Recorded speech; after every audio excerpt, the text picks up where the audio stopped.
Hello, brilliant people. This is Jabber Pergaze, and welcome to Jabber Talks. In tonight's conversation, I just want to share to you yung pinaka-worst ko na Teacher's Day celebration. To be honest with you, I was really disappointed at the time.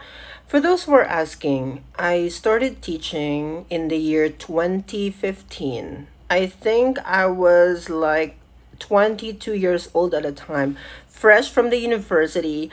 Automatically nakapagtrabaho agad ako sa isang private school, college doon sa aming lugar. So hindi talaga ako natambay. Right after graduation, I'm so lucky enough to be able to find a job and nagsimula agad akong magturo right after graduation. So 2015 pa lang, naranasan ko na po ang aking first Teacher's Day celebration. Nakikwento ko sa inyo ngayon kung bakit ko naranasan yung pinaka-worst ko na Teacher's Day celebration ever. After kong magturo ng isang taon sa kolehiyo, I was able to be employed sa senior high school nung nagkaroon ng mass hiring sa Philippines kasi 2016 nang binuksan ang senior high school for the first time in the Philippines. And I'm one of the pioneering teachers na nakapagturo at the time. That was 2016. Very fresh pa ako noon. Napakabata ko pa, napakapayat ko pa. And then, I need more experience pa talaga para maging isang magaling na teacher. Kasi kapag galing ka pa ng university, napaka-idealistic mo pa as a teacher. Parang gusto mong i-perfect lahat, yung standard, yung orientation, na kung saan nakuha mo from your university, parang gusto mo siyang i-apply agad sa mga estudyante. You're very excited to do that. Although, hindi mo alam kung anong dapat gawin. Like, you know your crowd first and then think of something that you need to apply. Ganun kasi dapat eh. Ngayon ko lang siya na-realize, but long before, I don't care about that. But anyway, let's move further. After kong natapos yung contract ko sa kolehiyo as a college instructor sa isang private school, nag-apply ako sa DepEd and luckily, I got a position. Teacher 1 akong nagsimula. At Teacher 1 ko rin tinapos ang aking journey sa DepEd. Now, bakit yun ang pinaka-worst na Teacher's Day celebration ever? That was in 2016 when I celebrated my Teacher's Day sa school, pinakaunang school ko, nung nagtatrabaho pa ako sa Department of Education. Kasi dalawa yung school na pinagsilbihan ko kasi after 3 years, I transferred to a bigger one noong nasa DepEd pa ako. Pero yung una kong school, malaki din naman siya but not much. Ngayon, ang mangyayari kasi, kultura ng school na yun, nakapag Teacher's Day, per grade level yan. Kasi from junior high school to senior high school, kasi high school ako sa Philippines eh. High school pa rin naman ako dito sa Taiwan.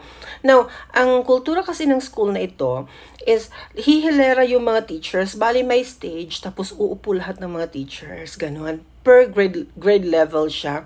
So, pag tawag na sa amin yung grade 11, umakyat ako kasi lahat ng mga advisors, pati yung mga subject teachers, kahit wala silang advisory, mga floating teachers, uupo sila doon, hihilera.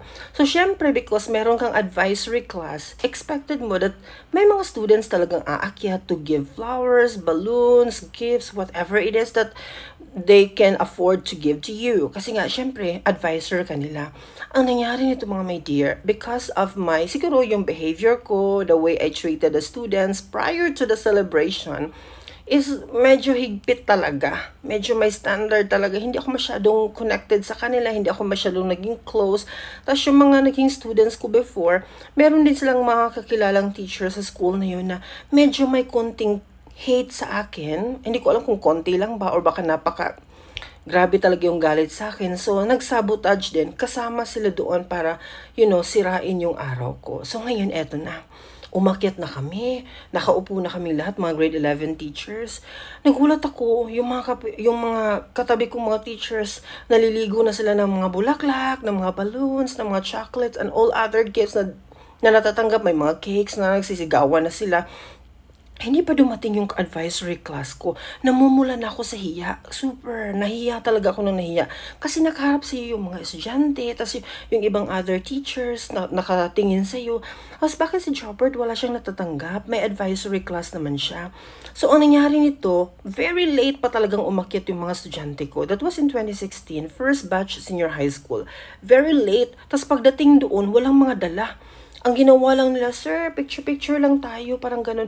Actually, wala talaga silang ganang bigyan ako because siguro sa ipinakita ko sa kanila na may standard talaga yung the way ko sila dinala. So ngayon, nag-picture taking lang kami.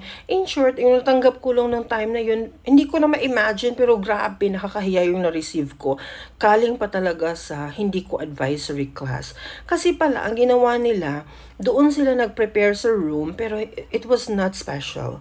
Talagang for compliance lang, na para hindi naman ako ma-zero. Meron doon, tapos nagdisenyo sila sa board namin. Pero nilagay nila yung other teachers. Hindi talaga siya para sa akin only. Lahat ng mga teachers nila, yung kanilang major subject, gano'n, sinali nila doon. Parang wala talagang tumbok para sa akin lang. Okay lang naman sa akin yun, na nag-prepare sila doon sa doon sa room. Pero yung doon sa mismong stage, doon ako masyadong parang, oh my God, parang gusto kong malunod. Parang gusto kong matapos na yung araw na yun because grabe, nahiya talaga ako ng mga my dear. Hindi ko ma-imagine yung araw na yun. So, sabi ko, ito na siguro yung pinaka nakakahiyang araw ko ever as a teacher. Kasi alam mo, ang dami-dami kong na-experience na ngayon na Teacher's Day. Kasi right after that, that was the only one na masasabi kong napaka-disappointed na araw ever.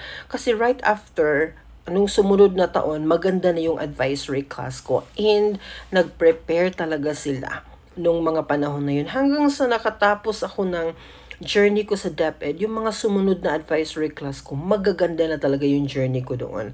Medyo naging pangit lang in 2016 kasi parang nasabotage ako that time. Professionals na sila ngayon, I'm so happy, pero hindi ko makakalimutan yung pagkakataon na yun na parang napastos ako. Sabi ko nga sa sarili ko na never na akong aakyat sa stage. If ever na magkaroon ng mga ganitong program, hindi na talaga ako aakyat kasi super duper talaga nakakahiya yung experience ko ninyo. I cannot forget.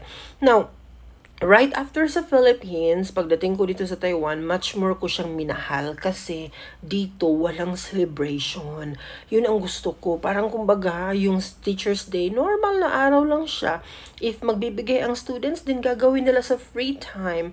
Hindi talaga sila magkakaroon ng program, tapos patatayuin yung mga teachers, ganun. Kasi nakakalungkot isipin na iba-iba kasi yung behavior ng mga teachers eh. So, kung hindi ka magpapakabait sa mga bata, wala kang matatanggap. At nakakahiya yun ha.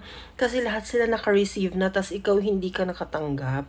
So, yun yung nakakainis na reality when we talk about Department of Education. Kasi ginagawa nilang parang culture na talaga siya na every Teacher's Day magkakaroon ng program and then parang i-encourage natin yung mga bata to prepare something for the teachers. Alam mo, unnecessary kasi yan eh.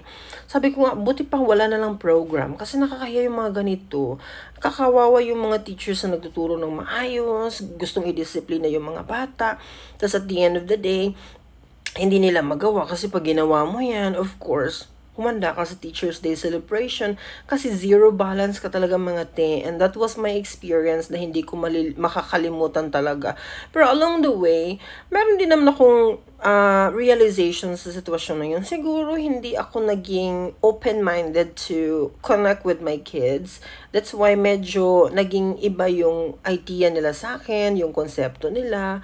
Parang sabi nila maghiganti din siguro sila sa akin sa araw ko. So anyway, tapos na yon yung Teacher's Day na yon celebration. But hindi ko siya makakalimutan talaga. Parang tumatak na siya sa puso ko na parang masakit talaga. I was so disappointed at that time and I can still remember that fresh memory of mine in 2016. Anyway, happy Teacher's Day everybody sa lahat ng mga teachers ko mula elementary, high school, college ko sa Mindanao State University and hanggang sa aking master's degree. Maraming salamat po sa inyong lahat sa patuloy na pagbibigay sa akin ng inspiration to keep going kasi sa inyo po ako na-inspire na maging isa din pong ganap na teacher. Bye-bye!